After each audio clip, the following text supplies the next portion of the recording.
నమస్తే, welcome to leader TV. నేను మీ journalist Naresh. ఇక రాష్ట్ర ప్రభుత్వంపై యువత ఆగ్రహంగా ఉందని ఒక నాయకుడు చెప్తా ఉన్నాడు. ఎవరా నాయకుడు? మరి అంతకుముందు ఆ నాయకుడు ఎక్కడున్నాడు? మరి ఇయ్యాల ఎందుకు ఈ మాట చెప్తా ఉన్నాడు? మరి తనకి పదవి రాకపోతే ఇక ఎవరికి రానట్ట? మరి అప్పుడొక మాట ఇప్పుడొక మాట అంటే పచ్చగున్న దగ్గర తిని ఎచ్చగున్న దగ్గర వండే రకమా ఏంది అని చెప్పి అందరూ కూడా చూస్తూ ఉన్నారు. ఆ వార్త ఏంటిదో ఇగో మీకు చూపిస్తా, ఒకసారి చూడండి. ఇగో కాంగ్రెస్ ప్రభుత్వంపై యువత ఆగ్రహం. ఎందుకుంటారు యువత ఆగ్రహం? డెఫినెట్గా ఉంటారు. మీరు చెప్పిన మాటలకి, చేస్తా అని ఇచ్చిన హామీలకు, వాగ్దానాలకు ఎక్కడ పొందన లేదు కదా ఇలా జరుగుతున్న దానికి. సో అందుకోసానికే ఇక్కడ ఇగో డైరెక్ట్గా టీజేఎస్ అధ్యక్షుడు ప్రొఫెసర్ కోదండరామే ఓపెన్ గా యువత ఆగ్రహంతో ఉన్నారు. యువ డిక్లరేషన్లో మీరు ఇచ్చిన హామీలన్నీ ఉన్నాయి కదా, సో అందుకోసానికి ఆగ్రహంగా ఉంటారు. కేసీఆర్ కథం పట్టించిండు, యువతని మొత్తం నాశనం చేసిండు. యువకులంతా ఉద్యమం పేరుతో నాడు వాళ్ళ అన్ని రకాల ఆరోగ్యాన్ని ఖరాబ్ చేసుకున్నారు, వాళ్ళ వయసును ఖరాబ్ చేసుకున్నారు అని చెప్పి అధికారంలోకి వచ్చి నేను వస్తే మొత్తం తెల్లగా చేస్తా, సాఫ్ చేస్తా అని చెప్పిన మొగోళ్ళు సిపాయిలు ఇలా చేస్తలేరు కాబట్టే ఆగ్రహంతో ఉన్నారని కోదండరాం అంటా ఉన్నాడు. నిరుద్యోగులందరికీ ప్రభుత్వ ఉద్యోగాలు కష్టం, రాష్ట్ర ప్రభుత్వానికి నాకు మధ్య గ్యాప్ నిజమే ఓపెన్గా ఒప్పుకున్నాడు. ఎందుకుండది? నీకు పదవి రాలే కాబట్టి. ఆనాడు ఇక మొత్తం ఫీల్ అయిపోతుంది కదా కోదండరాం గురించి.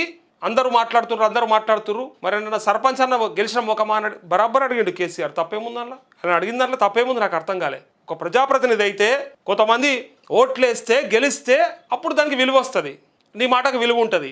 అంతేగాని నేను మేధావిని, అపర మేధావిని అని చెప్పి నీకు నువ్వు తాకీదులు ఇచ్చుకొని, నీకు నువ్వు సర్టిఫికెట్లు ఇచ్చుకొని ఏదంటే అది మాట్లాడతా, ఎట్లంటే ఏం చేసిరు? ఏమైంది? ఇన్నిసార్లు పోటీ చేసి గెలిచినవా? అంటే ప్రజల ఆదరణ ఏమనుకున్నది అది చెప్పింది ఆయన. ఆయన అన్నది ప్రజల ఆదరణ ఉన్నటువంటి నన్నేమో ఏది పడుతుంది మాట్లాడుతూ ఉన్నావు అని చెప్పి ఆ రోజు ఆ మాట అన్నాడు. దానికే కింద మీద అవుతుంది.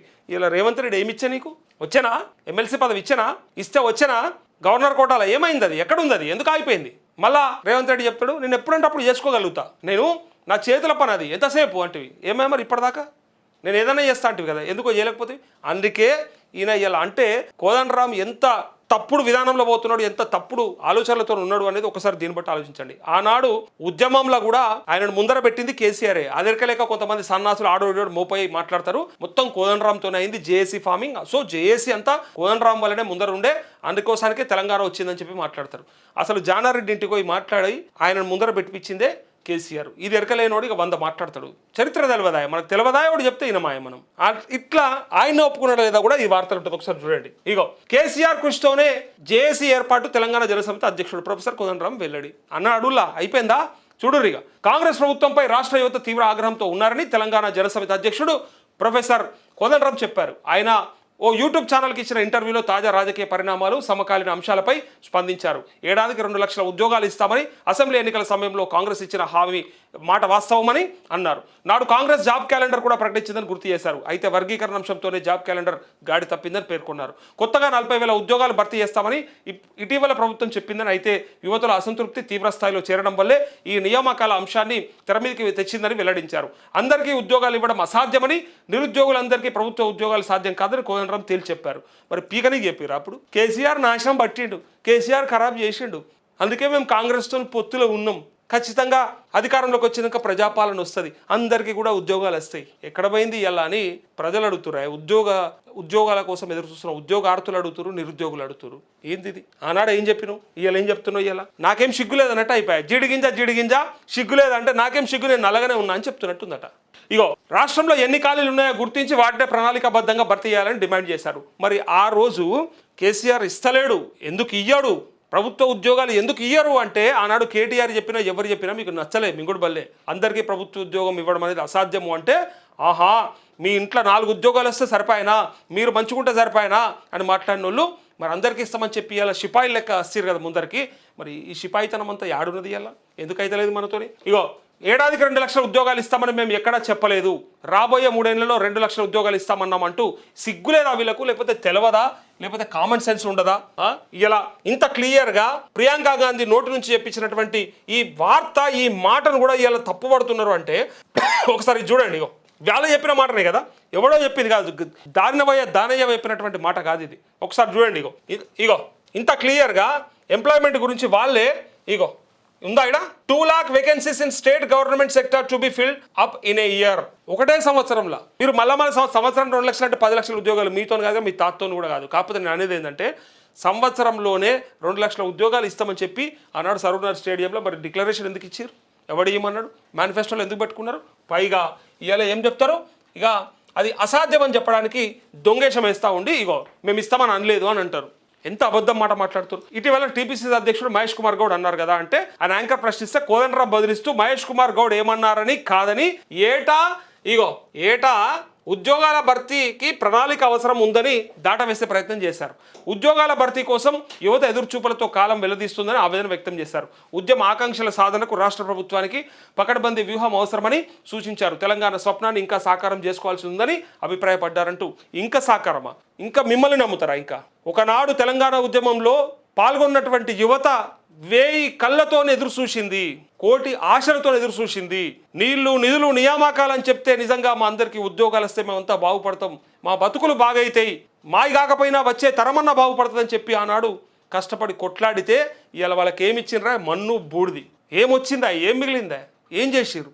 కోచింగ్ సెంటర్ల పొంటి తిరుక్కుంటా 5 రూపాయల భోజనం చేసుకుంటా ఎంత కష్టపడుతున్నారు, ఎన్ని అవస్థలు పడుతుండ్రా. ఇలా లైబ్రరీల కాడ అక్కడ ఇక్కడ పోయి చూస్తే తెలుస్తుంది వాళ్ళు జీవితంలో అసలు ఎన్నో ఆశలతోని ఊరికెంచి పట్టణానికి వచ్చి ఏదో ఒక ఉద్యోగం సాధించే ఇంటికి వస్తా అని చెప్పి వాళ్ళు ఇక్కడ కష్టపడతా ఉంటే మీరు నోటిఫికేషన్లు వేయకుండా వేసిన నోటిఫికేషన్లు క్యాన్సిల్ అవుతూ ఉంటాయి, కోర్టులకు పోతూ ఉంటారు, జాబ్ క్యాలెండర్ ఇంప్లిమెంటేషన్ ఉండదు, బొంద పెట్టేసిరు, మొత్తానికి నాశనం పట్టించేసిరు. వాళ్ళకి భవిష్యత్ అంతా అంధకారం లెక్క కనిపిస్తూ ఉంది. ఇంత దరిద్రం ఖాళీ తెలంగాణలో ఉన్నటువంటి యువతకు మాత్రమే పట్టింది ఈ దరిద్రం.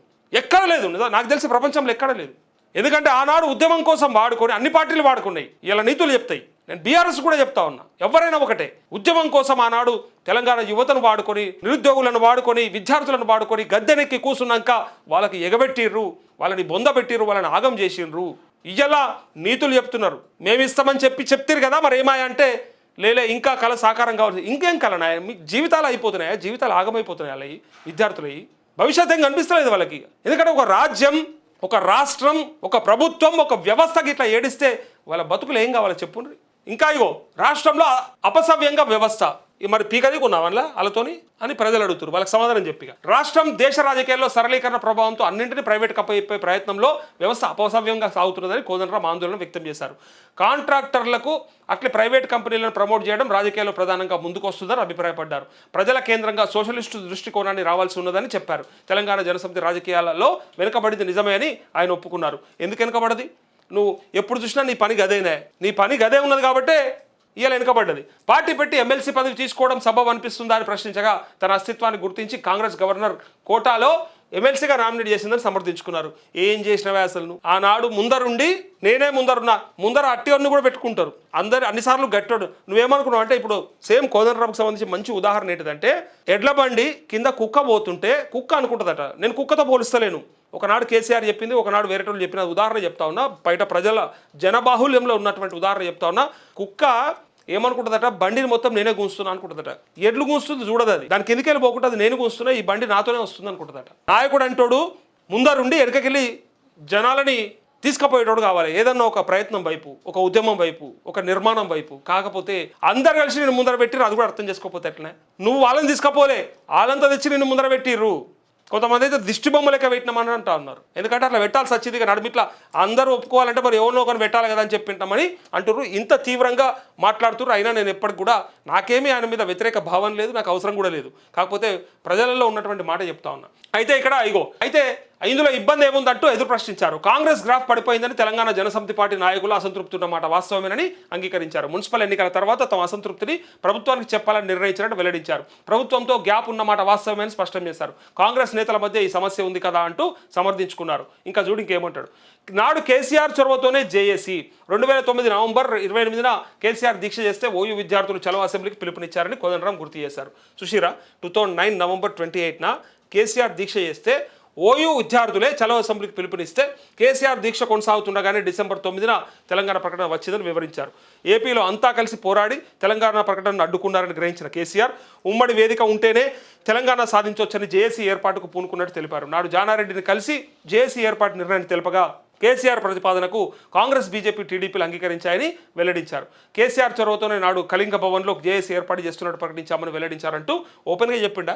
కేసీఆర్ వల్లనే జేఏసీ అయింది, అందుకోసానికే నేను జేఏసీ చైర్మన్ అయినా, అందుకోసానికే తెలంగాణ కళ సాకారం అయిందని ఇలా అవతలోడు కూడా ఒప్పుకోబట్టే. కానీ ఇండ్లున్నోనికి మనసు పట్టకపోబట్టే, ఇండ్లున్నోనికి మనసు పట్టక గడికి అవతలోని పంట చూడబట్టే. ఇవి అందుకే ఇట్లా అవుతా ఉంది, కింద మీద అవుతా ఉంది అంతా.